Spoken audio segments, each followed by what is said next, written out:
স্বরচিত কবিতা স্বচ্ছতা, কণ্ঠে অঞ্জন গাঙ্গুলি। এমন নোংরা শহর জুড়ে চারিদিকেতে ওরে রাস্তাঘাটে কপ থুতুতে গিয়েছে আজ ভোরে। গুটকার পিক ফেলছে, কোনো বোধবুদ্ধি নেই, কিছুই তাদের যায় আসে না, মুখে আসছে যেই।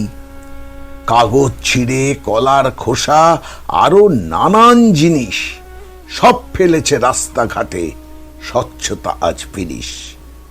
জলের বোতল, কলার খোসা, চায়ের কাপ, আরো কত কি সব ছড়িয়ে রাস্তা জুড়ে। একবার ভেবে দেখে কি, বলতে গেলে জ্ঞানদাতা যে বিদ্রুপ করছে ওরা, তার জন্যেই চুপ মেরে রয় সত্য মানুষ যারা। ছাদের থেকে ফেলছে ছুঁড়ে বাসি পচা বাড়ির ময়লা, নেবার জন্য গাড়ি আসে সেটুকু ওদের সয় না।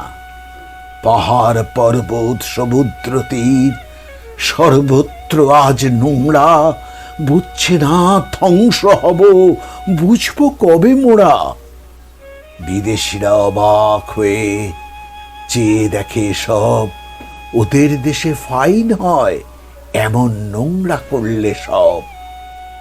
সচেতনতা আসুক ফিরে, জোটবদ্ধ হোক না সবাই, আইন আদালত সঙ্গে নিয়ে শহরটাকে পরিষ্কার করাই। সুস্থ শহর, সুস্থ বন, এটাই হোক কাম্য। প্রাণপণে চেষ্টা চলুক, মানুষের এটাই ধর্ম।